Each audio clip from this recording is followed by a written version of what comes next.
रवि की पत्नी गर्भवती थी और वह मजदूरी करके घर लौटा तो पत्नी की बिगड़ती हालत देखकर भाभी से कहा, भैया की मोटरसाइकिल देना, सुमन को अस्पताल लेकर जाना है। पहले तो भाभी ने मना कर दिया, लेकिन उन्होंने सोचा कि कहीं पति आकर मारे ना, तो उन्होंने मोटरसाइकिल से तेल निकालकर चाबी दे दी ताकि ये रास्ते में ही तड़प कर मर जाए। रवि ने हेलमेट मांगा तो वो बोली नहीं है, ताकि ये पुलिस के हत्थे चढ़ जाए। वही हुआ। रवि को पुलिस ने पकड़कर उसकी जेब में कुछ डाल दिया और घर आकर रवि ने जेब में हाथ डाला तो भाभी के होश उड़ गए, क्योंकि जेब से, सुमन कहाँ हो, जल्दी से खाना लगा दो, मुझे बहुत भूख लगी है। रवि जैसे ही घर में आया तो फौरन ही पत्नी को आवाज़ दी। सुबह नाश्ता किए बगैर काम पर चला गया था और पूरा दिन भी कुछ नहीं खाया था। इस समय उसे जोरों की भूख लगी हुई थी। दिल कर रहा था फौरन सामने खाना आ जाए और वो खा ले। उसने मुंह हाथ धोया और आंगन में रखी चारपाई पर आकर बैठ गया, मगर सुमन की तरफ से कोई प्रतिक्रिया न आई थी। हैरान होकर रसोई की तरफ चला गया। सुमन रसोई में नहीं थी। वो कमरे में गया तो ये देखकर चौंक गया कि सुमन बिस्तर पर लेटी हुई थी और मुंह से दबी दबी आह निकल रही थी। वो फौरन सुमन की तरफ गया और कहने लगा, क्या बात है सुमन, तुम्हारी तबीयत तो ठीक है ना? सुमन ने दर्द को दबाते हुए नामे सिर हिलाया और कहने लगी, सुबह से ही मेरी तबीयत बहुत ख़राब हो रही है, चक्कर आ रहे हैं और अब तो दर्द भी हो रहा है। सुमन 8 माह की गर्भवती थी। 9वां महीना लग चुका था। डॉक्टर ने कहा था कि किसी भी समय बच्चे का जन्म हो सकता है, इसका ख्याल रखा जाए। क्योंकि सुमन काफ़ी ज़्यादा कमज़ोर थी और कुछ पोषण की कमी होने की वजह से उसका बच्चा भी ज़्यादा स्वस्थ नहीं था। डॉक्टर ने ख़ास सावधानी का कहा था कि किसी भी समय कुछ भी हो सकता है। अच्छा, तुम चिंता मत करो, मैं अभी सवारी का इंतज़ाम करता हूँ, तुम्हें मैं अस्पताल लेकर जाता हूँ। रवि अपने घर से फ़ौरन निकला और बराबर में अपने भैया के घर चला गया। भाभी से भैया का पूछा तो वो घर पर नहीं थे, जबकि मोटरसाइकिल खड़ी हुई थी। रवि भाभी से ही कहने लगा, भाभी प्लीज़ मोटरसाइकिल की चाबी दे दीजिए, सुमन को अस्पताल लेकर जाना है, उसकी हालत बहुत ज़्यादा ख़राब हो रही है। वो बहुत ज़्यादा उलझन में लग रहा था। भाभी का साफ इनकार सुनकर रवि फौरन ही घर से निकल गया और चिंता के मारे दोबारा सुमन के पास पहुंचा। पीछे से भाभी को फौरन ही ख्याल आया कि अगर रवि ने भैया को बता दिया कि भाभी ने मोटरसाइकिल की चाबी नहीं दी तो ज़रूर उनके पति उन पर गुस्सा करेंगे और कभी कभी तो वो उन पर हाथ भी उठा दिया करते थे, क्योंकि काफ़ी ज़्यादा ज़िद्दी स्वभाव के थे। उन्होंने फ़ौरन ही मोटरसाइकिल से सारा तेल निकाला और जाकर रवि से कहने लगी, तुम्हारे भैया ने कहा है कि रवि को चाबी दे दूं, वो तो भाई है, वो मोटरसाइकिल लेकर जा सकता है। रवि ने भाभी का धन्यवाद किया। अभी वो सोच ही रहा था कि किसी और से जाकर मोटरसाइकिल की चाबी मांग ले, मगर शुक्र है कि भाभी ने भैया से पूछ लिया था। वो भाभी का बहुत आभारी हुआ और सुमन को मोटरसाइकिल पर बिठाकर फौरन ही अस्पताल की तरफ रवाना हुआ। भाभी ने मोटरसाइकिल को गली से ओझल होते हुए देखा तो मुस्कुरा दी। पास कोई भी पेट्रोल पंप नहीं था।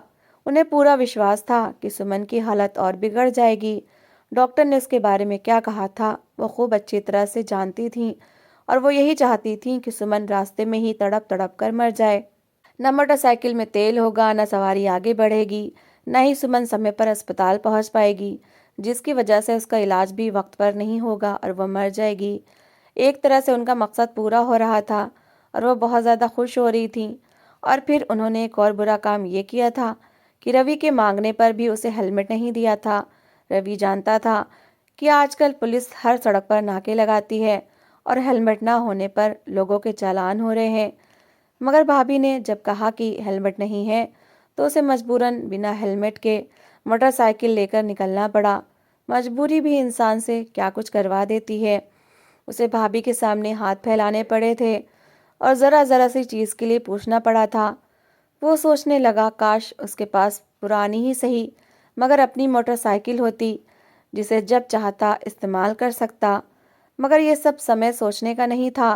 वो सुमन को लेकर अभी थोड़ी दूर गया था कि मोटरसाइकिल में पेट्रोल ख़त्म हो गया।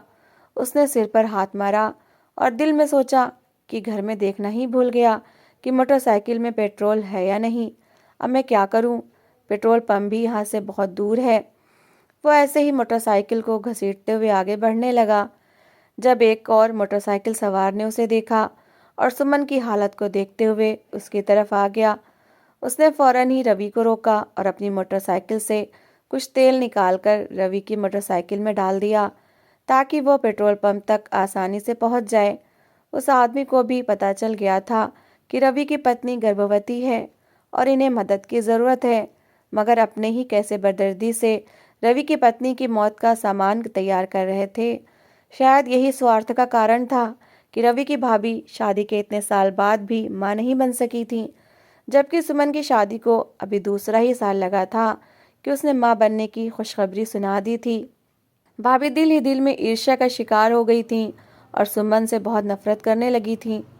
उन्हें सुमन पर इस बात का गुस्सा आता था कि ईश्वर ने उसे औलाद की खुशी क्यों दी, जिससे वो इतने सालों से वंचित है। वो ये नहीं जानती थी कि वो जितनी ईर्ष्या का शिकार हो गई हैं, उतना ही ईश्वर की नेमतों से वंचित होती जाएंगी। देवरानी जेठानी की आपस की लड़ाई ने भाइयों को अलग कर दिया था। सुमन तो फिर भी धैर्य से काम ले लिया करती थी, मगर भाभी बिल्कुल किसी की बात नहीं सुना करती थीं। वो जो फैसला कर लेती थीं उसके लिए वही अंतिम शब्द होता था और उनके पति भी उन्हें उनके फैसले से नहीं हटा सकते थे। दोनों भाइयों ने सोचा कि एक दूसरे के साथ लड़ने झगड़ने से अच्छा यही है कि समय पर ही शांति से अलग हो जाया जाए। दोनों भाई अलग हो गए तो रवि की अचानक ही नौकरी छूट गई। सुमन गर्भवती थी, इसकी देखभाल करने की भी बहुत ज़्यादा ज़रूरत थी। जो जमा पूंजी थी वो सुमन की देखभाल पर लग गई। रवि का खाता बिल्कुल खाली हो चुका था, जबकि भाई के घर में अभी भी खुशहाली थी। वो अपनी दुकान चलाता था और उसे अच्छा खासा मुनाफा आता था। दोनों पति पत्नी का गुजर बसर अच्छे से तरीके से हो रहा था, किसी तरह की कोई परेशानी नहीं थी। भाई कभी कभी रवि की भी मदद कर दिया करता था, जिसके लिए वो हमेशा भाई का आभारी रहता था, मगर दोनों ने ही अपनी पत्नियों से ये बात छुपा रखी थी। रवि के भाई ने उसे खुद से अलग तो कर दिया था, मगर कभी भी पत्नी को उसके खिलाफ नहीं बोलने दिया था और कहा था कि मेरा भाई जिस भी चीज़ के लिए आए तुम्हें उसे इनकार नहीं करना, फौरन ही उसे वो चीज़ दे देनी है, चाहे वो लाखों ही की क्यों ना हो। भाभी को इस बात पर भी आपत्ति हुई थी, मगर पति के सामने भी वो अपनी बात एक हद तक ही चला सकती थी, इसलिए वो खून के घूंट भरकर रह गई। इधर रवि के हालात ख़राब से ख़राब होते चले गए तो उसने मजदूरी करना शुरू कर दी। सुमन की डिलीवरी का समय करीब था। उसने एक सोने की चेन बेचकर पैसे डिलीवरी के लिए सुरक्षित रखे थे, क्योंकि जानता था कि समय आने पर कहीं से भी पैसे नहीं मिल सकते। आज मुसीबत के समय वही पैसे काम आ रहे थे, मगर मोटरसाइकिल का पेट्रोल न होने और हेलमेट न होने ने एक बड़ा मसला खड़ा कर दिया था। राहगीर के पेट्रोल दे देने के बाद उसने मोटरसाइकिल को तेज़ी से दौड़ाया था। सुमन को दर्द के दौरे तेज़ होते जा रहे थे। अब उसके मुंह से हल्की हल्की चीखें भी निकलने लगी थीं, जिन्हें वो बहुत मुश्किल से दबा रही थी। मोटरसाइकिल चलाते हुए रवि भी अपनी पत्नी की हालत को खूब समझ रहा था, मगर वो उसका दर्द कम करने में असमर्थ था। उसने मोटरसाइकिल को और तेज़ चलाना शुरू कर दिया, मगर वहीं पर एक जगह पर नाका लगा हुआ दिखाई दिया, जहां पर पुलिस के कर्मचारी खड़े हुए थे और उन्होंने खुद भी हेलमेट पहन रखे थे ताकि जनता को इस बारे में जागरूक कर सकें। रवि को लगा कि उसकी पत्नी की हालत को देखते हुए कोई भी पुलिस वाला उसे नहीं रोकेगा, इंसानियत के नाते उस पर दया खाएगा। मगर उसकी उम्मीद तब टूट गई जब पुलिस वाले ने हाथ के इशारे से उसे रुकने के लिए कहा। रवि ने हाथ जोड़ते हुए कहा, मेरी पत्नी की तबीयत बहुत ज़्यादा ख़राब है, जल्दी में हेलमेट नहीं पहन सका, इसे अस्पताल समय पर ले जाना बहुत ज़रूरी है। भगवान के लिए मुझ पर दया कीजिए, चालान मत काटिए और मुझे अस्पताल जाने दीजिए। मगर पुलिस वाले ने उसकी बात नहीं सुनी। उसने पर्ची पर कुछ लिखा और रवि की जेब में डाल दिया। रवि ने आंखें बंद कर लीं। पुलिस वालों ने उसे जाने का इशारा किया तो उसने फ़ौरन ही मोटरसाइकिल चला दी। ये शुक्र है कि उसे जेल में नहीं डाला गया था या उस पर कोई और कड़ी कार्रवाई नहीं की गई थी, वरना वो सुमन को समय पर अस्पताल ही ना पहुंचा पाता। वो सुमन को अस्पताल ले गया, जहां पर डॉक्टर ने सुमन को हाथों हाथ लिया था, क्योंकि ये एक प्राइवेट अस्पताल था। फ़ौरन सुमन का ऑपरेशन करने के लिए कहा। रवि ने रकम जमा करवा दी तो सुमन का ऑपरेशन हो गया और उनके यहाँ एक सुंदर सा बेटा पैदा हुआ। बच्चा थोड़ा कमज़ोर था, लेकिन डॉक्टर ने कहा था कि अच्छी देखभाल से वो स्वस्थ हो जाएगा। सुमन की हालत भी खतरे से बाहर थी। रवि ने सुकून का सांस लिया, क्योंकि डॉक्टर ने कहा था कि अगर समय पर सुमन को अस्पताल ना लाया जाता तो ज़रूर वो जान की बाजी हार जाती, या फिर इसका बच्चा ख़त्म हो जाता और वो हमेशा के लिए माँ बनने की क्षमता से वंचित हो जाती। ये सब सुनकर रवि का दिल काँप उठा था, मगर सब कुछ ठीक होने का सोचकर उसने ईश्वर का धन्यवाद किया था। बेशक भगवान बड़ा दयालु है, वो अपने भक्तों की परेशानी बहुत अच्छे से जानता है। रवि सोच रहा था कि जब उसने सारी जिंदगी किसी का बुरा नहीं चाहा, ना किया है, तो ईश्वर उसके साथ भी बुरा नहीं करेगा। बेशक भगवान अच्छे लोगों का हमेशा साथ देता है, ऐसे लोगों का जो उसके मार्ग पर चलते हैं और उसकी भक्ति करते हैं। सुमन को 3 दिन तक अस्पताल में ही भर्ती रखा गया था, जहाँ पर भैया और भाभी भी सुमन से मिलने के लिए आए थे। भाभी ने झूठी सही लेकिन चेहरे पर मुस्कुराहट सजाई हुई थी और सुमन को बधाई दी थी। उन्होंने बच्चों को गोद में उठाकर देखा तो उन्हें अजीब सा लगने लगा था। उन्होंने फौरन ही बच्चे को सुमन के पास लेटा दिया और ख़ुद खिड़की के पास जाकर खड़ी हो गई। सुमन भी कहीं ना कहीं जानती थी कि उसकी जेठानी उसके साथ क्यों बुरा व्यवहार रखने लगी थी। संतान इतनी बड़ी नेमत होती है, और ये बात तो सुमन माँ बनने के बाद ही जान पाई थी। उसकी जेठानी माँ नहीं बन पा रही थी और शायद उन्हें इसी बात की जलन थी। भैया भाभी इन लोगों से मिलकर अपने घर चले गए। तीसरे दिन सुमन को छुट्टी हुई तो भैया खुद ही कार का इंतज़ाम करवा कर आ गए थे।